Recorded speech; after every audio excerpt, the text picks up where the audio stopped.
dan dia nabi yang ketiga setelah Adam, kemudian Syith, kemudian Idris alaihi salatu wassalam, yang dikenal namanya adalah Khanukh ibn Mahlail ibn Qainan ibn Anush ibn Syith ibn Adam alaihi salatu wassalam. Ma'asyiral muslimin yang dimuliakan Allah subhanahu wa ta'ala, Allah subhanahu wa ta'ala memang tidak menyebutkan tentang kisah Syith dalam Al-Quranul Karim, tapi ada isyaratnya dalam hadis Nabi SAW sebagaimana yang tadi saya sebutkan. Berbeda dengan Idris. Idris alaihi salatu wassalam disebutkan dalam Al-Quran. Allah subhanahu wa ta'ala berfirman dalam surah Maryam, wadkur fil kitabi Idrisa innahu kana siddiqan nabiyya. Ceritakan wahai Muhammad, fil kitabi Idris, di dalam Alkitab Al-Quran ini tentang kisah Idris alaihi salatu wassalam. Innahu kana siddiqan nabiyya. Sesungguhnya Idris adalah orang yang sangat jujur dan dia adalah seorang nabi. Wa rafa'nahu makanan aliyya, dan kami angkat Idris ke tempat yang paling tinggi. Anda harus tahu bahwa Allah subhanahu wa ta'ala ketika mengutus para nabi dan rasul itu cukup banyak, berdasarkan hadis Abi Dzar yang bertanya kepada Nabi SAW tentang jumlah para nabi dan juga jumlah para rasul, sehingga Nabi SAW menjelaskan bahwa adadul anbiya, jumlah para nabi itu 120.000 dan jumlah rasul itu 315. Tetapi Al-Quranul Karim tidak menyebutkan semuanya. Walaupun demikian kita harus beriman kepada para nabi yang disebutkan dalam Al-Quran yang jumlahnya 25 nabi dan rasul, ataupun yang tidak disebutkan dalam Al-Quran yang jumlahnya 120.000 nabi dan 315 rasul. Dan itu akidah ahli sunnah. Walaupun yang kita kenal, yang kita harus imani adalah 25 nabi dan rasul karena namanya dicantumkan dalam Al-Quran, di mana 15 secara nama tercantum dalam surah Al-An'am, dan sisanya sampai 25 nabi dan rasul tercantum dalam beberapa surat di dalam Al-Quranul Karim. Lah para nabi ini ada yang dikisahkan secara utuh, detail, lengkap, seperti kisahnya Nabi Musa alaihi salatu wassalam, dan itu kisah terbanyak sampai Allah sebutkan 133 lebih tentang kisah Nabi Musa dalam Al-Quran, dan itu kisah paling detail dalam Al-Quran, kisah Nabiullah Musa alaihi salatu wassalam. Kemudian juga kisah Ibrahim alaihi salatu wassalam cukup detail, disebutkan masa remajanya sampai kepada masa tuanya. Tapi ada juga nabi itu tidak disebutkan secara rinci, hanya disebutkan kisah globalnya, seperti kisah Nabi Saleh, Nabi Syuaib, dan nabi-nabi yang lainnya. Tapi ada nabi juga sama sekali kisahnya hanya cuplikan saja, seperti kisah Idris tidak disebutkan bagaimana masa kecilnya, masa remajanya sampai tuanya. Hanya Allah mengatakan wadhkur fil kitabi Idris innahu kana siddiqan nabiyya wa rafa'nahu makanan aliyya, hanya isyarat saja. Sebutkan ya Muhammad di dalam Al-Quran tentang kisah Idris, sungguhnya dia seorang yang jujur dan seorang nabi, dan kami angkat di tempat yang paling tinggi. Tapi ada juga yang disebutkan namanya tapi tidak ada kisahnya, seperti Zulkifli, Al-Yasa, dan beberapa para nabi. Walaupun demikian tetap kita mengacu kepada Al-Quran dan Sunnah yang sahih tentang kisah para nabi dan rasul. Walaupun disisipkan tentang kisah Israiliyat, tentu kisah-kisah yang tidak bertentangan dengan Al-Quran dan Sunnah, karena Nabi SAW bersabda, hadithu an Bani Israel wala haraj, ceritakan tentang kisah Bani Israel, dan itu tidak mengapa selama tidak bertentangan dengan Al-Quran dan Sunnah. Ada perselisihan para ulama tentang siapa Idris. Ada yang mengatakan bahwa Idris itu adalah Ilyas. Jadi Idris dengan Ilyas itu sebenarnya satu orang. Ada yang mengatakan Idris, ada yang mengatakan Ilyas, ya. Sebagaimana Imam Al-Bukhari menyebutkan dari Abdullah bin Mas'ud radhiyallahu anhu dan juga Abdullah bin Abbas radhiyallahu anhuma, anna Ilyas huwa Idris, bahwa Ilyas adalah Idris, menunjukkan bahwa Idris dengan Ilyas itu satu orang sebenarnya. Dan dari Anas bin Malik radhiyallahu an, dalam peristiwa Isra dan juga Mi'raj, ketika Nabi SAW kan berjumpa dengan Idris, maka Idris mengatakan kepada Nabi SAW, marhaban bi akhin salih wan nabiyyin salih, selamat datang wahai saudaraku yang saleh dan nabiku yang saleh. Dan dia tidak mengatakan seperti yang dikatakan Adam dan Ibrahim, mengatakan marhaban bin nabiyyin salih wal ibni salih, selamat datang wahai nabi yang saleh dan anakku yang saleh. Maka ini juga cerita bahwa Nabi SAW berjumpa dengan Idris.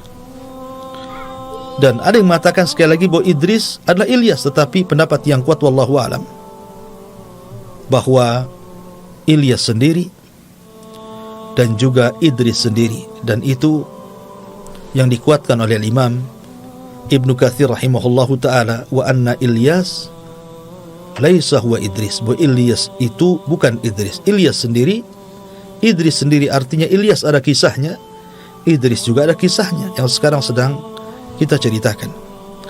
Ma'asyiral muslimin yang dimuliakan Allah Azza wa Jalla, sebenarnya Idris itu dilahirkan ketika Adam alaihi salatu wassalam masih hidup. Ada yang mengatakan ketika Adam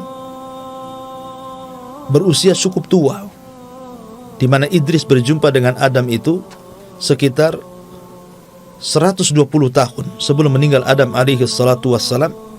Ada yang mengatakan 308 sebelum meninggalnya Adam alaihi salatu wassalam, Idris lahir.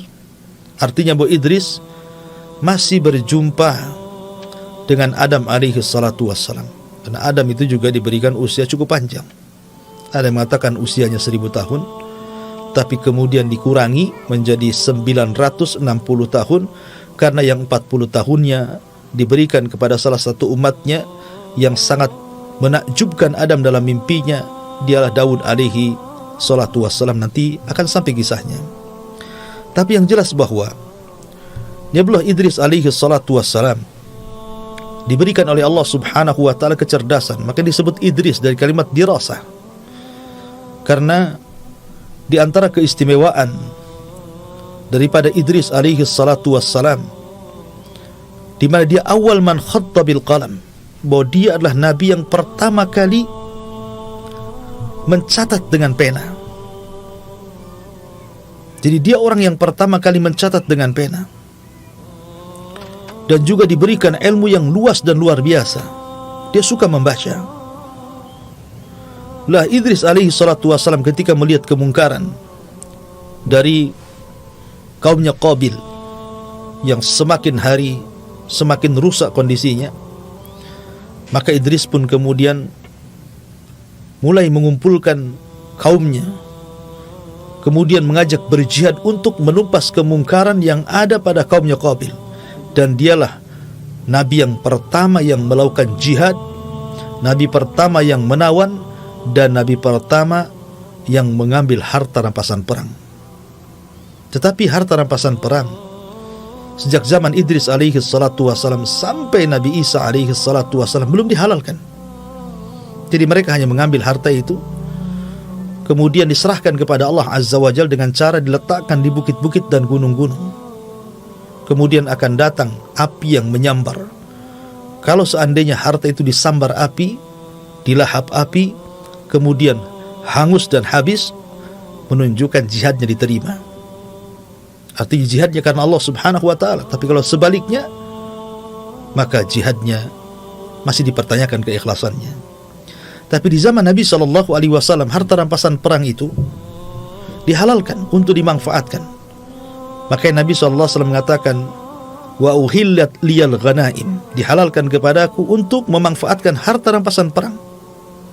Maka Nabi SAW berhak mendapatkan 1/5 dari harta rampasan perang, khumus.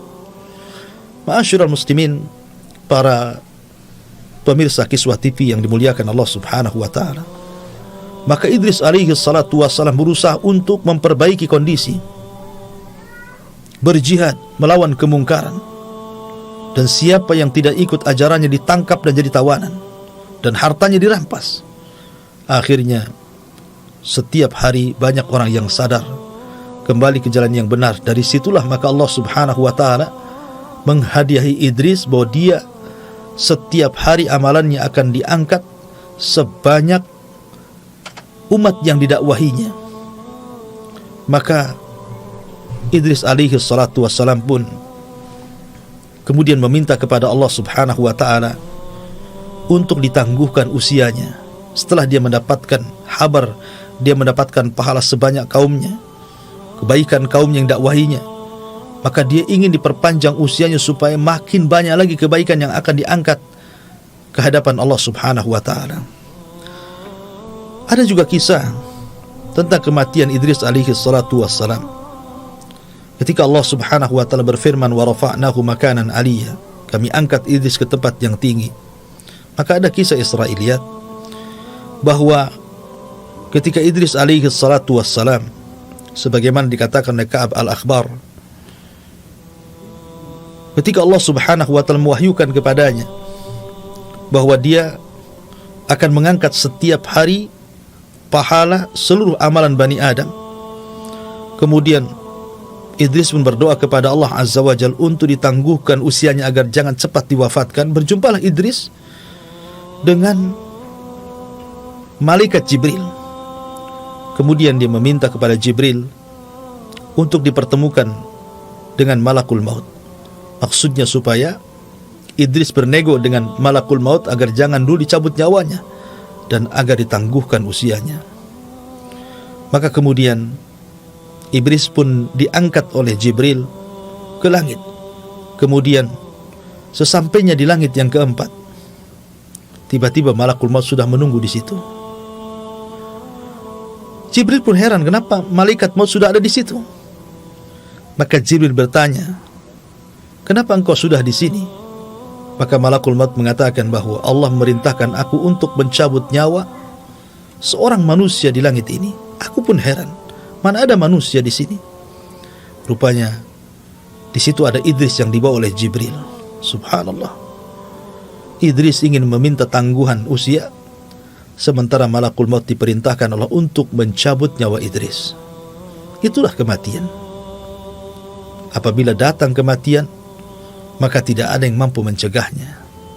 Walaupun kita berusaha untuk membentengi diri kita, rumah kita, tetap saja walau kuntum fi burujim musayyadah aina ma takunu yudrikumul maut walau kuntum fi burujim musayyadah. Dimanapun kau berada, kematian itu pasti akan menjemput dirimu. Walaupun kau bentengi rumahmu, dirimu dengan apapun benteng, tetap saja kematian itu akan menjemput siapapun. Kalau sudah datang takdirnya, la yastakhiruna sa'atan wa la yastaqdimun, tidak mungkin mundur, tidak mungkin maju. Kullu nafsin dha'iqatul maut, setiap jiwa pasti akan mati.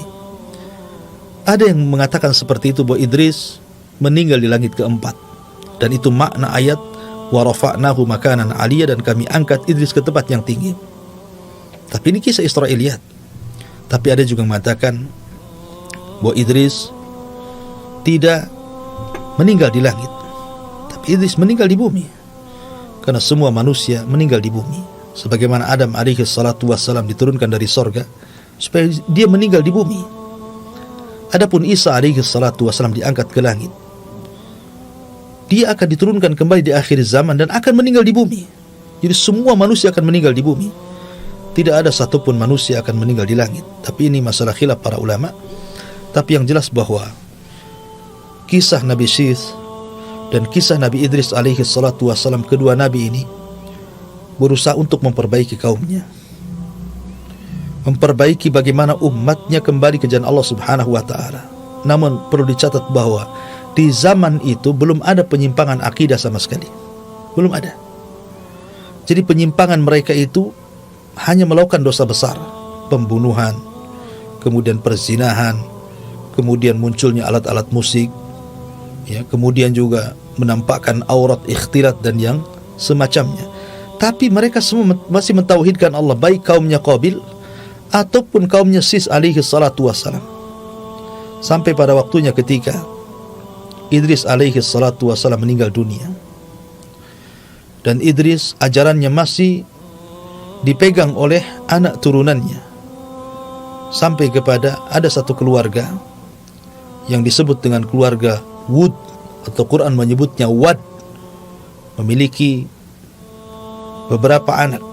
Ada Yaghus, ada Ya'uq, ada Nasr, yang disebutkan di dalam surah Nuh, la tadarunna waddan wala suwa'an wala yaghutha wa ya'uqa wa nasra. Jadi keluarga Wud ini adalah umatnya Idris alaihi salatu wassalam yang paling soleh yang tersisa kala itu.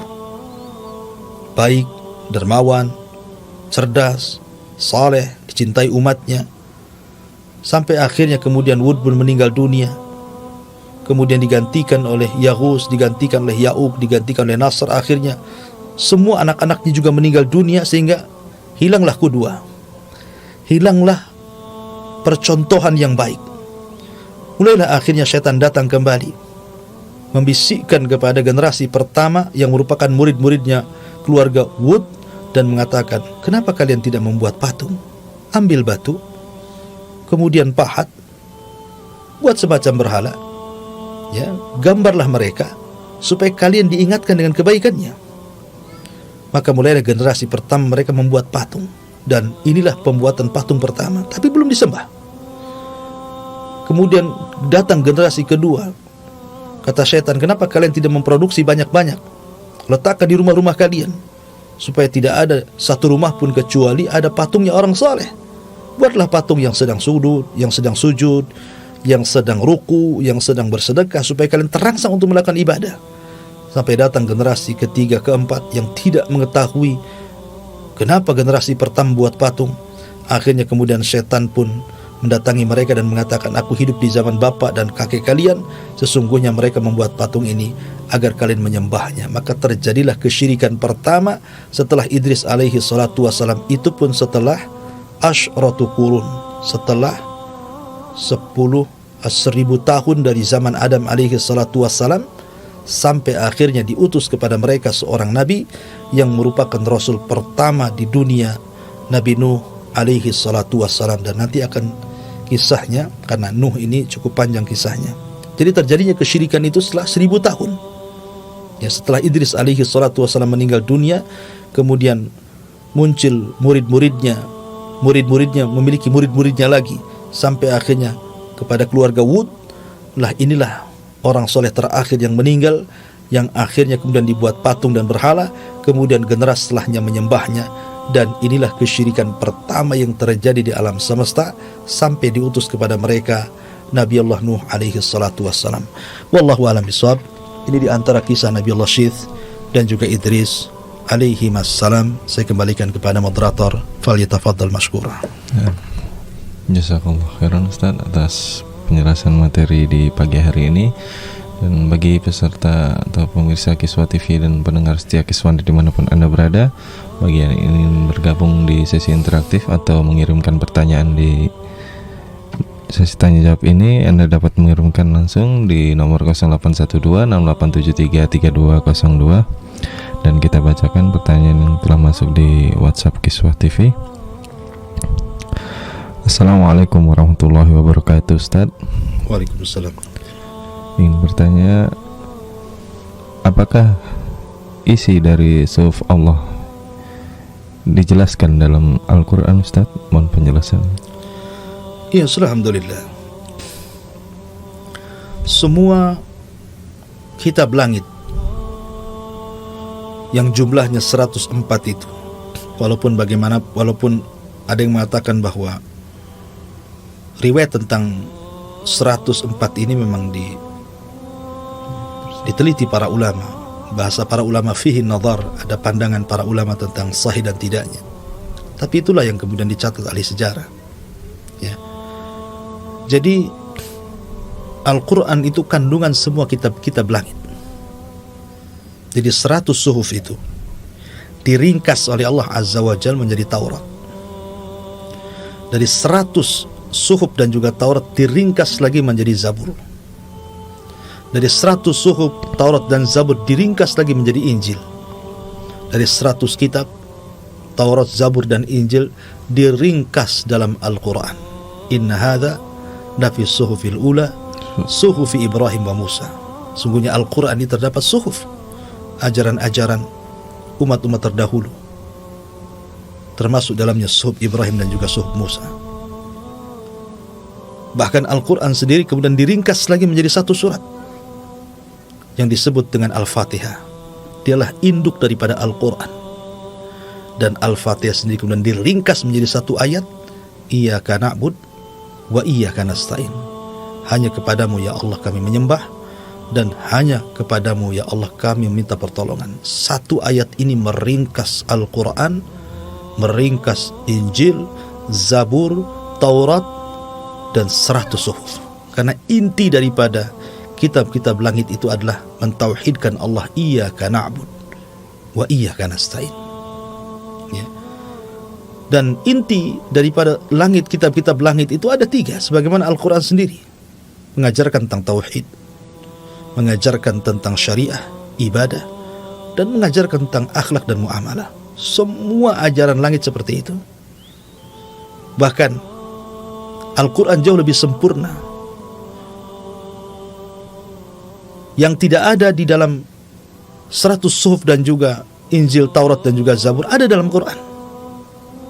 Karena Al-Quran itu ada penambahan keterangan yang tidak ada dalam kitab-kitab langit. Makanya kemudian Al-Quran itu menjadi ajaran yang sangat sempurna, ajaran yang paripurna. Semua diajarkan secara global dalam Al-Quran, dan rinciannya ada pada hadis Nabi SAW. Makanya Rasul mengatakan, Inni utitul kitab wa mithlahu ma'ah. Aku diberikan Alkitab dan yang semisalnya, maksudnya sunnah Nabi SAW sebagai pelengkapnya. Dan ajaran Islam, ajaran yang paling lengkap, sampai-sampai seorang Yahudi datang kepada Salman dan mengatakan, Ya Salman, aku dengar sahibmu, maksudnya Rasulullah, yu'allimukum kulla syai'in hatal khira'ah, mengajarkan sesuatu kepada kalian sampai urusan jamban. Dengan bangganya Salman mengatakan, Ajal yu'allimuna sahibuna kulla syai'in hatal khira'ah. Betul, sahib kami, saudara kami, Rasul kami, Nabi kami Muhammad SAW mengajarkan segala sesuatu sampai kepada masalah urusan jamban. Kalau urusan jamban saja kemudian diatur, tentu urusan-urusan yang jauh lebih penting dibandingkan jamban, politik, muamalah, jual beli, munakahat, talak dan yang lainnya, semua diatur dalam Islam dan tidak ada undang-undangnya di luar dalam Islam. Karena Islam agama yang sangat sempurna. Kalau ingin mencari kesempurnaan agama, carilah dalam Islam. Wallahu a'lam. Jazakallah khairan Ustaz atas jawabannya. Dan pertanyaan selanjutnya, Assalamualaikum warahmatullahi wabarakatuh Ustaz. Waalaikumsalam. Ingin bertanya, mohon penjelasannya Ustaz, siapakah makhluk yang Allah ciptakan di bumi sebelum Nabi Adam turun ke bumi Ustaz? Ya, alhamdulillah, sudah saya jelaskan bahwa Nabi SAW bersabda, khuliqatil malaikatu min nur wa khuliqatil jan min marij min nar wa khuliqa Adam mimma wusifa lakum. Pertama, Allah ciptakan malaikat dari cahaya, dan Allah letakkan malaikat penghuni langit. Kemudian Allah Subhanahu wa ta'ala ciptakan jin dari nyala api. Ada yang mengatakan dalam bahasa Israiliyat bahwa jin yang pertama diciptakan adalah Sumia. Jadi jin yang bernama Sumia ini yang pertama kali diciptakan, bukan iblis, karena iblis itu namanya Ajazil. Dia turunan daripada jin-jin yang lainnya. Tapi Sumia inilah yang pertama kali diciptakan dalam kisah Israiliyat. Dia yang diciptakan satu-satunya dari nyala api. Adapun jin yang lainnya diciptakan berpasang-pasangan antara jin laki-laki dan perempuan. Karena kehidupan mereka sama dengan manusia, sama dengan Adam, diciptakan satu-satunya dari tanah, tapi anak turunannya diciptakan dari berpasang-pasangan. Ada istri, ada suami, seperti itu. Jadi yang pertama kali menghuni bumi adalah jin. Jin dulu yang menghuni bumi. Baru setelah itu Allah ciptakan Adam dan anak turunannya, kemudian juga menggantikan menghuni bumi, dan mereka kemudian menghuni lautan, menghuni hutan gitu ya. Tempat-tempat yang tidak dihuni manusia, maka mereka tinggal di situ. Dan ini diisyaratkan dari firman Allah Azza wa Jalla ketika malaikat memandang kepada Adam alaihi salatu wassalam yang ketika itu akan diciptakan Allah Azza wa Jalla. Maka malaikat mengatakan di hadapan Allah Subhanahu wa ta'ala, ataj'alu ataj'alu fiha man yufsidu fiha wa yasfiku dima'a wa nahnu nusabbihu bihamdika wa nuqaddisu lak. Ya Rabb, apa kau jadikan makhluk yang akan menumpahkan darah, merusak bumi? Tidakkah cukup bagi kami yang senantiasa bertasbih, memujamu? Tapi Allah mengatakan, inni a'lamu ma la ta'lamun. Saya lebih paham ciptaan saya daripada kalian, wahai para malaikat. Kenapa malaikat mengatakan bahwa makhluk ini belum lagi diciptakan roh, belum lagi diciptakan, tapi malaikat sudah mengatakan seperti itu. Seolah malaikat tahu akan menumpahkan darah dan merusak bumi, karena malaikat melihat kondisi jin yang sebelumnya sudah menempati bumi yang mereka suka merusak. Seolah-olah malaikat mengatakan, apakah kau akan menciptakan Adam sama dengan jin yang suka merusak? Dari sini menunjukkan bahwa bumi sebelum Adam sudah ada jin, ya, hewan-hewan yang Allah Subhanahu wa taala ciptakan. Wallahu a'lam.